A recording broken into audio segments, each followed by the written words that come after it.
Secret Invasion episode keempat ngasih lagi kematian untuk satu karakter yang major untuk series ini.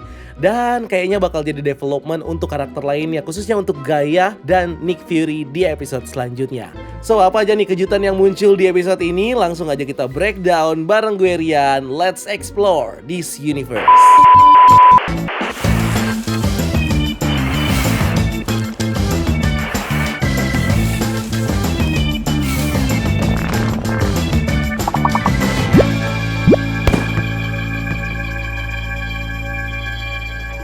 Episode keempat yang berjudul Beloved ini menjadi highlight dari percakapan antara Nick Fury dengan istri Skrullnya, Priscilla, tentang bagaimana Priscilla ingin dicintai di bumi. Episode ini akhirnya mengkonfirmasi nih teori kita sebelumnya, kalau Gaia ternyata masih hidup dan bisa nge-heal luka tembaknya sendiri dengan menggunakan kekuatan ekstremis yang dia dapat dari eksperimen Super Skrull. Proses Gaia menjadi Super Skrull ternyata terjadi saat dia menerobos masuk ke tempat penyimpanan manusia di markas grafik, di mana Gaia nggak cuma ngecek memorinya Bob untuk dapat kode cancel peluncuran, tapi dia juga mengambil memori dari Dr. Rosa Dalton yang asli supaya bisa tahu cara menggunakan mesin DNA Dalton untuk mengubah dirinya menjadi Super Skrull. So dari sini bisa dikatakan kalau eksperimen Super Skrull yang dilakukan anak buahnya grafik dari awal memang berasal dari penemuan manusia, which is Dr. Dalton yang berhasil menemukan cara untuk mengambil sampel DNA dan mencampurkan DNA itu ke tubuh seseorang untuk membuatnya menjadi semakin kuat. Nah, penemuan Dr. Rosa Dalton ini akhirnya membuat kita berasumsi kalau dia kemungkinan terlibat dalam suatu project untuk menciptakan superhuman. Ya, mungkin seperti projectnya Thaddeus Ross atau project Hydra yang menciptakan super serum untuk menciptakan super soldier seperti Captain America. Nah, karena kita tahu nggak sembarang orang juga bisa bermain dengan project penggabungan DNA seperti ini, apalagi yang berhubungan dengan manusia super. So, ada kemungkinan kalau Dr. Dalton ini adalah ilmuwan dari satu institusi yang connect dengan project manusia super di MCU. Kini seperti grafik yang punya kekuatan super dari 4 DNA yang mereka harvest, Gaia sayangnya cuma memakai 1 DNA untuk menjadi Super Skrull. Dimana di sini dia cuma mengambil DNA dari ekstremis yang membuat dia punya kekuatan healing dan kemampuan untuk memanipulasi panas tubuh, bahkan menyemburkan api seperti yang dilakukan sama Aldrich Killian. Well, sebenarnya belum ketahuan sih apakah dia hanya menggunakan satu kekuatan aja atau empat-empatnya bakal dipakai semua nih sama dia. Dan sepertinya butuh waktu yang panjang nih buat Gaia untuk bisa mendapatkan 4 kekuatan super dari DNA itu. So, karena dia diburu waktu, kayaknya Gaia lebih memilih untuk mengambil satu kekuatan aja, which is adalah kekuatan ekstremis yang akhirnya terbukti menyelamatkan Gaia setelah dia ditembak mati sama grafik. Nah, DNA yang dipakai ini juga diperjelas dengan screen yang menunjukkan DNA yang digunakan sama Gaia. Ini adalah DNA ekstremis dengan kemampuan healing ability dan hit strength. Sedangkan di bagian belakang ini sebenarnya terlihat ada Frost Beast dan juga Claw Obsidian, tapi belum tentu kalau DNA ini juga dipakai sama Gaia. Well, terlepas dari itu, Gaia yang sekarang udah punya kekuatan Super Skrull ini bakal membuat Gaia punya modal yang cukup untuk menghadapi grafik di final battle mereka nanti. Dan mungkin pertarungan nanti bakal men-setup perjalanan bagi Gaia untuk menjadi superhero baru di MCU, dimana mungkin dia bakal menjadi adaptasi dari karakter Abigail Brand yang basically punya kekuatan yang sama dengan Gaia sekarang. Kita lalu dibawa ke flashback yang mengambil set di kota Paris tahun 2012 setelah kejadian Battle of New York antara Avengers versus pasukan Chitauri yang di-lead sama Loki. Ini terlihat jelas dari koran Prancis yang dibawa sama Farah yang headline beritanya memuat Avengers di Battle of New York. Nick Fury di sini punya tampilan yang sama seperti di film Avengers tahun 2012 dengan kepala botak licin, penutup mata, sweater dan juga trench coat hitamnya. Nah, tampilan ini tuh kayak tampilan khasnya dia ya di phase pertama MCU. Jadi bikin kita flashback nih ketika kemunculan pertama waktu si Nick Fury ini ketemu sama Iron Man di film Iron Man pertama. Di restoran ini Nick Fury ketemu dengan Priscilla aka Farah, istri Skrullnya, setelah capek kerja keras mengusir pasukan Chitauri di Battle of New York. Dari obrolan mereka terlihat Farah yang somehow tahu nih kalau Nick Fury adalah orang yang udah membentuk Avengers. Apalagi setelah dia tahu sense of goodness dari Nick Fury yang punya naluri untuk melindungi yang lemah dan memperjuangkan tempat tinggalnya. Obrolan mereka lalu lanjut dengan Nick Fury yang nanya soal buku puisi favoritnya si Farah yang berjudul Raymond, A New Path to the Waterfall. Ini merupakan kompilasi puisi yang ditulis sama seorang pujangga bernama Raymond Carver saat dia dalam masa sekarat karena kanker paru-parunya. Farah dan Fury lalu ngebaca salah satu bait puisi Raymond yang berjudul Late Fragment dalam bentuk percakapan. Ini basically menceritakan bagaimana Raymond Carver pada akhirnya menemukan kebahagiaan saat dia menikah dengan istri barunya bernama Tess Gallagher, sebelum akhirnya dia meninggal karena penyakitnya. Puisi percakapan ini sebenarnya isinya romantis dan ketika dibaca sama si Priscilla ini membuat seakan Priscilla ingin sekali merasa dicintai sama Nick Fury. Tapi di isi puisi ini di bagian akhir bertuliskan to feel beloved on the earth. Dimana ini nggak cuma merupakan referensi untuk judul dari episode ini, tapi juga punya arti yang menggambarkan cerita cinta dan rasa saling memiliki antara Nick Fury dan Priscilla aka Farah. Sekaligus menggambarkan bagaimana impiannya si Farah dan bangsa Skrull yang mau hidup di bumi dan dicintai dengan tampilan asli mereka. Dimana inilah yang menjadi motivasi besar bagi bangsa Skrull terutama grafik untuk melakukan invasi dan men-take over bumi. Cerita Farah berlanjut ke masa sekarang di mana Farah ketemu sama Rudy yang akhirnya dikonfirmasi nih kalau selama ini si Rudy ini adalah Skrull yang bekerja untuk grafik. Skrull Rudy ini lalu nugasin Farah untuk ngebunuh Nick Fury, dimana jika Farah nggak melakukan ini, maka Farah lah yang bakal ditembak mati sama anak buahnya Graphic. Nah, Farah sebenarnya sempat ngebujuk Skrull Rudy ini supaya mereka nggak ngebunuh Nick Fury dengan ngejelasin kalau kondisi Nick Fury sekarang yang udah tua, hancur dan nggak sekuat dulu. Apalagi sejak dia kembali dari Blip. So Farah percaya kalau soon Nick Fury bakal mati karena kekalahannya dan dia bakal kalah melawan pasukan Graphic. Tapi Skrull Rudy tetap nggak peduli dan malah balik ngancam kalau Farah nggak menjalankan misi ini, dia yang bakal dibunuh. Well, ngomong-ngomong soal Nick Fury, perubahan dirinya menjadi sosok yang lebih lemah di series ini sebenarnya menjadi satu hal yang janggal ya. Dari awal sebenarnya udah kelihatan banget kalau ini tuh kayak janggal gitu si Nick Fury-nya. Apalagi buat orang-orang terdekatnya Fury. Seperti Maria Hill di episode 1 yang menganggap Nick Fury ini lebih ceroboh dan gak berpikir ke depan. Dan sekarang Farah menganggap Fury yang udah tua dan gak sekuat dulu. Perubahan Fury tentunya bukan tanpa alasan. Yang diangkat di series ini, perubahannya terjadi karena traumanya Fury sebagai korban Snap. Makanya dia merasa gagal karena tidak bisa mencegah invasinya Thanos. Sehingga ini membuat Nick Fury nggak jadi confidence lagi dan akhirnya membuat dia menjadi lemah seperti yang kita lihat sekarang. Atau, perubahan Nick Fury di series ini justru adalah clue kalau Nick Fury yang kita tahu selama ini bukan Nick Fury yang asli. Nah, teori ini sebenarnya udah muncul dari episode 1 kemarin, sejak kembalinya Nick Fury ke bumi, di mana Nick Fury yang kita lihat di sini ini punya tampilan yang berbeda dengan Nick Fury yang kita lihat di trailer. Di mana di trailer ini masih menggunakan baju dan penutup mata ikoniknya. Bahkan sosok Nick Fury yang kita lihat di trailer Secret Invasion ini bisa kita lihat lagi di trailer The Marvel saat dia masih mengurus stasiun luar angkasa Saber. Nah, yang jadi pertanyaan, kenapa yang ada di trailer sama yang ada di series ini berbeda secara tampilan? Gak mungkin deleted scene dong. Series ini juga nunjukin sebenarnya bagaimana mudahnya para Skrull meniru karakter-karakter yang selama ini udah kita kenal. Contoh kayak Agent Everett Ross dan juga Rudy yang ternyata udah disamarkan sama para Skrull.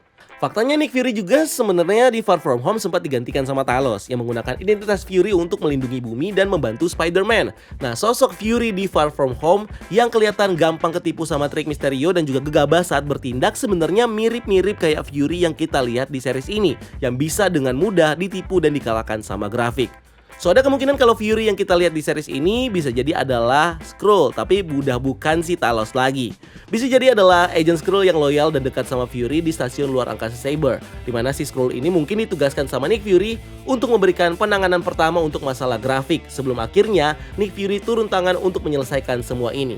Tapi teori ini memang belum cukup kuat, karena ya kita tahu ya, Nick Fury yang ini juga tahu banget seluk-beluknya si Nick Fury yang asli. Ya walaupun mungkin Nick Fury ini mengambil memorinya Nick Fury yang asli secara penuh, makanya dia bisa tahu sampai ke seluk-beluknya.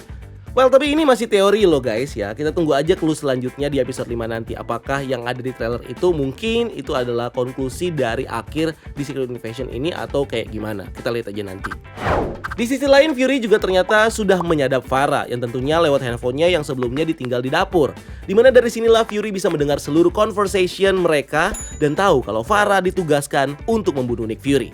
Farah lalu kembali ke rumah dan menemukan Nick Fury nggak pakai cincin kawinnya, yang membuat di sini Farah jadi sempat punya firasat kalau Nick Fury ini udah tahu kayaknya soal rencana pembunuhan Farah. Nick Fury lalu ngobrol sambil minum teh dengan istrinya dan ini menjadi percakapan yang deep banget antar mereka. Nick Fury yang kecewa mengungkapkan kalau dari semua kesalahan besar yang pernah dia buat, kesalahan terbesarnya adalah memilih Farah untuk menjadi istrinya. Bahkan di percakapan ini Nick Fury mengakui kalau dia kehilangan akalnya untuk memilih Farah menjadi istrinya. Bahkan ketika dia sadar kalau itu salah, dia tetap melakukannya. Ini menjelaskan kalau Nick Fury memang cinta banget sama si istrinya ini. Bener-bener tulus sayang, meskipun dia tahu kalau yang dia lakukan itu salah. Ya gila aja kali lu nikah sama Skrull gitu kan, udah pasti salah. Nick Fury bahkan bilang kalau dia nggak tahu nih kalau dia dapat kesempatan lagi, apakah dia bakal memilih hal yang berbeda. Which is ini tidak memilih Farah sebagai istrinya. Nah ini menunjukkan bahkan dengan resiko dan kesalahannya ini, dia mungkin bakal tetap memilih Farah sebagai pasangannya kalau dia mengulang hal ini lagi. Nick Fury juga nanya ke Farah bagaimana ceritanya dia memilih looks-nya Priscilla sebagai looks manusianya. Farah menceritakan tentang Dr. Priscilla Davis. Dia adalah seorang ilmuwan yang memiliki kelainan jantung. Farah menjadi teman yang selalu mengunjungi Dr. Priscilla di masa-masa terakhirnya. At the end, Farah meminta izin kepada Priscilla untuk melanjutkan hidupnya dan menawarkan untuk jatuh cinta, di mana Farah lalu menceritakan semua tentang Nick Fury kepada Priscilla. Di sini terungkap kalau Farah sengaja mencarikan sosok untuk membuat Nick Fury jatuh cinta supaya Nick Fury lengah terhadap ancaman yang akan datang. Nah, dari sini gua jadi berpikir kalau ternyata rencana Skrull ini sudah direncanakan sejak lama. Di episode 3, pertemuan pertama antara Nick Fury dengan Farah yang jadi Priscilla ini terjadi di tahun 1998 ketika Farah memberikan informasi intel kepada Nick Fury. Di situ Nick Fury seperti nunjukin kalau dia nih agak suka nih sama looks Priscilla ini, dan si Farah yang jadi Priscilla ini juga ngasih gestur menggoda si Nick Fury. So bisa dibilang ini adalah strategi yang memang disengaja dilakukan sama Farah untuk mencuri hati Nick Fury supaya Nick Fury jatuh cinta dan nantinya dia bakal lengah. Cuma memang rencana ini nggak berjalan lancar karena kayaknya si Farah juga ujung-ujungnya malah jatuh cinta juga sama Nick Fury. Cuman pertanyaannya adalah siapa yang merencanakan semua ini? Gak mungkin Graphic di tahun itu karena Graphic masih kecil di tahun 1998. Bisa dibilang kalau beberapa di antara para Skrull yang berjanji kepada Fury di awal-awal, ada yang memang menjalankan agendanya sendiri. Nggak semua percaya sama Fury. Mereka-mereka ini yang memulai strategi untuk mencari cara men-take over bumi. Dan Farah salah satunya. Yang lainnya mungkin adalah Skrull yang jadi Rudy ya, yang nanti bakal kita bahas karakternya. Karena kalau memang tidak direncanakan sejak awal, tidak akan ada strategi untuk mengambil looks yang bisa memikat si Nick Fury, which is adalah looksnya si Priscilla yang diambil sama si Farah. Singkat cerita, setelah menyelesaikan puisi favoritnya Farah, mereka akhirnya saling tembak dengan pistol M9. Ini adalah pistol yang umumnya dipakai sama Nick Fury dan Agent S.H.I.E.L.D. seperti Maria Hill dan Natasha Romanoff. Tapi keduanya memilih untuk melesetkan tembakan mereka, yang artinya di antara mereka sama-sama tidak mau membunuh satu sama lain. Dan ini juga sekaligus mengakhiri hubungan mereka tanpa saling membunuh. Karena Nick Fury nggak mati, artinya Farah sekarang bakal diburu sama anak buahnya Graphic, dan ini bakal mendorong Farah untuk bersembunyi di satu tempat sampai keadaannya benar-benar aman. Nah, di trailer Farah sebenarnya sempat terlihat bertarung side to side dengan Gaia melawan pasukannya Graphic. So kemungkinan di episode selanjutnya kita bakal melihat kemunculan dari Farah yang nantinya bakal teaming up dengan Gaia. Di rumah Priscilla ini kita juga bisa melihat Easter egg buku dari Dr. Priscilla yang berjudul Decoding the Superhuman Gene. Ini menjelaskan kalau Dr. Priscilla yang asli adalah seorang ilmuwan yang meneliti tentang Project Superhuman. Ditambah lagi dari judulnya yang diangkat adalah Superhuman Gene atau Genetika Superhuman. Nah, ini menjadi menarik karena kalau ngomongin soal gen superhuman, tentunya ini nyambung dengan X gene yang dimiliki sama para mutant. Ditambah lagi, Superhuman Gene ini juga dimiliki sama satu karakter yang sudah muncul di MCU, which is adalah Kamala Khan. So, dengan ditunjukkannya buku ini, itu artinya orang-orang seperti Dr. Priscilla ini sudah sejak lama meneliti tentang genetika superhuman seperti X-Gene atau Inhumans, yang juga bisa bikin kita berasumsi kalau genetika ini memang dimiliki sama beberapa orang yang sudah eksis selama ini di dunia. Cuman belum terungkap ke publik aja mungkin ya. Nah, penemuan si Dr. Rosa Dalton yang kita bahas sebelumnya juga mungkin bisa connect dengan Dr. Priscilla Davis yang identitasnya dipakai sama Farah ini. Ini bisa menjadi dasar buat eksperimen si Dr. Rosa Dalton untuk menciptakan superhuman dari berbagai DNA super yang dia temukan.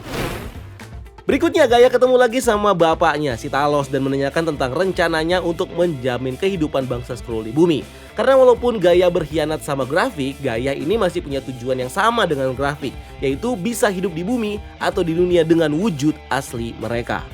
Talos akhirnya ngasih solusi dengan bilang kalau kita harus memadamkan pemberontakannya Graphic dulu, dan setelah berhasil, mereka bakal menggunakan ini sebagai bargaining point untuk bernegosiasi dengan presiden supaya bisa mendapatkan amnesti bagi 1 juta bangsa Skrull yang tinggal di negaranya. Tapi Gaia kecewa sama rencananya si ayahnya ini, karena rencananya ini justru membuat bangsa Skrull tidak bisa hidup bebas dengan bentuk mereka sendiri dan kembali harus menyamar di antara para manusia seperti sebelumnya. Bahkan lebih parah, bangsa Skrull mungkin harus bekerja dengan pemerintah seperti yang mereka lakukan saat bekerja dengan Fury. Nah, yang jadi konsiderasi Talos sebenarnya adalah posisi Skrull yang jadi bangsa tanpa planet, dan mereka sangat bergantung pada kebaikan hati dari planet yang mau menampung mereka. So mau nggak mau, mereka harus nurut dan berkontribusi kepada manusia khususnya yang tinggal di bumi, yang salah satunya mereka lakukan dengan menyembunyikan keberadaan mereka supaya tidak menjadi kepanikan massal. Lewat episode ini kita juga bisa tahu nih siapa Skrull yang selama ini menyamar menjadi James Rhodes atau Rudy, di mana sosok Skrull ini ternyata adalah Skrull wanita yang di credit scene ter-reveal namanya sebagai Rafa. Apakah si Rafa ini adalah lawannya Fatu di film Avatar? Bukan ya? Di komik, Rafa diceritakan sebagai seorang bajak laut Skrull yang rebel dengan kekaisaran Skrull, di mana di salah satu storyline, Rafa pernah teaming up sama Black Bolt dan anjingnya Lockjaw untuk melawan kekaisaran Skrull. Nah, biasanya para Skrull menggunakan identitas manusia yang sesuai dengan gender yang mereka miliki. Contohnya kayak Soren yang meniru Maria Hill, Farah yang meniru Priscilla, dan Talos yang niru Agent Keller atau Nick Fury. Nah, di sini justru si Rafa yang niru Rudy adalah Skrull wanita. Ini bikin gua mikir, jangan-jangan sebelum si Rafa niru Rudy, dia udah pernah menggunakan identitas seorang wanita sebagai penyamaran sebelumnya. Nah, kita jadi curiga nih sama salah satu karakter yang juga agak mencurigakan yang ada di MCU, which is itu adalah Sharon Carter. Ya, Sharon Carter memang udah lama ya dicurigai sebagai seorang Skrull. Apalagi setelah penampilannya di series Falcon and the Winter Soldier yang menampilkan si Sharon ini sebagai sosok yang berbeda jauh dengan dirinya dulu, yang sekarang digambarkan lebih kejam, manipulatif untuk bisa mencapai tujuannya. Di ending series The Falcon and the Winter Soldier, kita juga udah tahu si Sharon ini bisa mendapatkan grasi dan posisinya lagi di CIA sebagai balas jasanya Sharon yang udah ngebantu Falcon dan Winter Soldier untuk menyelamatkan Dewan GRC. In the end, akhirnya terungkap kalau si Sharon justru memanfaatkan posisinya di CIA untuk rencana jahatnya sebagai power broker. Karena sekarang dia punya akses ke berbagai rahasia, senjata, dan koneksi kuat dengan pemerintah Amerika. Nah, kalau memang Rafa punya koneksi dengan Sharon, bisa jadi Rafa menggunakan penyamaran Sharon untuk nge-track tokoh-tokoh yang berada di circle-nya presiden. Dimana dari sinilah dia mengetahui si sosoknya James Rhodes atau Rudy yang jadi ajudannya presiden dan akhirnya mengambil identitas itu sebagai penyamaran barunya. Kembali ke seriesnya, identitas Rudy sebagai Skrull sebenarnya udah diketahui sama Nick Fury dari sadapan telepon. Nick Fury mencoba ngobrol sama Rudy untuk mengembalikan posisinya sebagai agen pemerintah. Nah, Fury sendiri mengconvert Rudy dengan sebotol whiskey bourbon yang sebelumnya dimention jadi minuman favoritnya Nick Fury. Dan kalau kita lihat mereknya, ini adalah merek Pappy Van Winkle. Minuman ini sebenarnya juga pernah muncul ya di series She-Hulk episode 2 sebagai minuman yang dibelikan si Mr. Holloway ke Jen sebelum dia masuk ke firma GLKNH.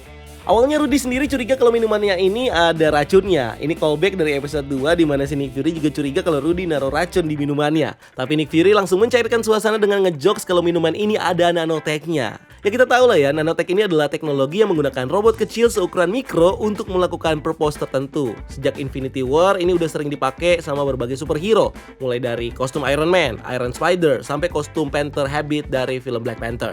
Walaupun udah disindir-sindir sama Fury, Rudy malah balik kancam Nick Fury dengan nunjukin footage di Kremlin yang nunjukin jelas Nick Fury yang nembak Maria Hill sampai mati. Dimana ini tentunya bakal dipakai sama Rudy untuk merusak nama baiknya Nick Fury.